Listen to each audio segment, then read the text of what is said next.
In 1838, the United States government forced 16,000 Cherokee people from their homeland in the southeastern states.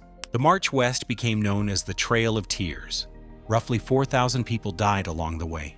The ones who survived carried almost nothing. But among the few things they brought were small, dense balls made from pounded hickory nuts. 657 calories per 100 grams. More caloric density than wheat, rice, or any commercial nut milk on the market today. Compact enough to fit in a pocket, shelf-stable for weeks. Drop one in boiling water, and you have a rich, nourishing drink. That sustained people through one of the darkest forced marches in American history. The Cherokee called it kanuchi. The trees it comes from grow wild across the eastern United States. The recipe is thousands of years old. Today, almost no one in America knows it exists. What got erased here was not just a drink, it was the entire food system built around it.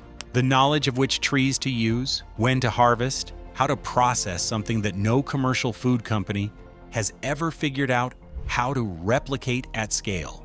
Stay until the end, because the key to making kanuchi is a single insight so simple it seems obvious in retrospect. And yet the modern food industry has never applied it. Hickory trees grow across central and eastern North America.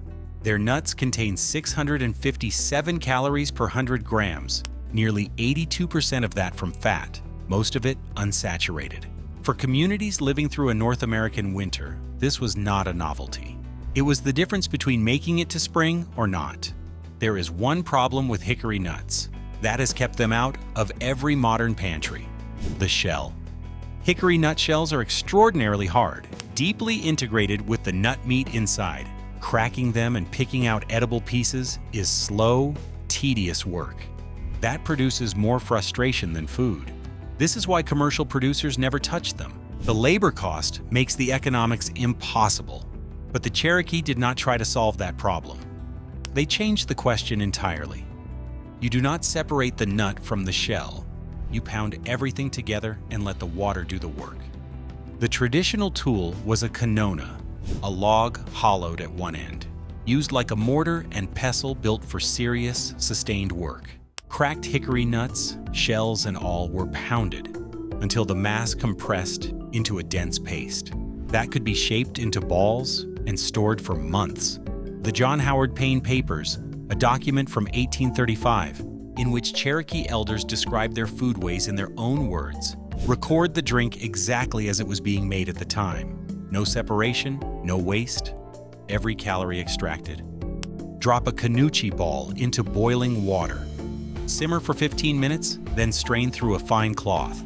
The shell stays behind. The fat, the flavor, and the nutrition pass through.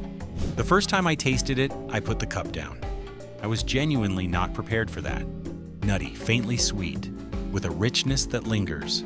Everyone who tries it describes the same reaction. Kanuchi was not just a drink for everyday use. It was eaten at ceremonies and winter gatherings, traditionally poured over hominy to create a complete meal. In its compressed ball form, it traveled easily, making it one of the most practical foods ever developed for people who needed to move, which is exactly why it was on the Trail of Tears. When almost everything else was taken from them, this food could still be carried. The forced removal of 1838 separated Cherokee communities from the forests they had managed for generations, from the specific trees, from the people who knew which species produced the best nuts, and when to harvest them. The century of assimilation that followed did the rest. Indigenous foodways were not forgotten passively. They were pushed out by policy, by boarding schools, by a systematic effort to replace one way of living with another. Today, kanuchi survives as a ceremonial food within Cherokee communities. It appears at Thanksgiving, at winter gatherings, at events, where people make a deliberate effort to maintain what remains. The knowledge is alive, but it sits in fewer hands with every generation that passes. I drove past a shagbark hickory last October. The nuts were all over the road. No one had touched them. Here's how to make it. gather hickory nuts in autumn when they fall naturally. Shagbark hickory, with its dramatically peeling bark, is the species most commonly used and most widely available. Crack the nuts, shells, and all into smaller pieces. Do not try to separate anything. That is the entire point. Pound or blend everything into a coarse meal, then press it into compact balls and freeze them. To make the drink, drop a ball into a pot of water, bring it to a boil, simmer for 15 minutes, and strain through a fine cloth or sieve. Serve over hominy as it was traditionally eaten, or drink it straight. The plant milk industry sells processed oat water for $6 a carton.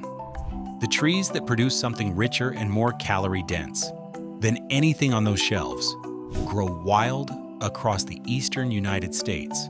They have been there the entire time. The Cherokee elders who still make kanuchi at Thanksgiving are not keeping a tradition alive out of sentimentality. They are holding on to the memory of a food system that sustained millions of people for thousands of years without a single factory or supply chain. The trees are still there. The recipe never changed. Only the people who knew it were taken away.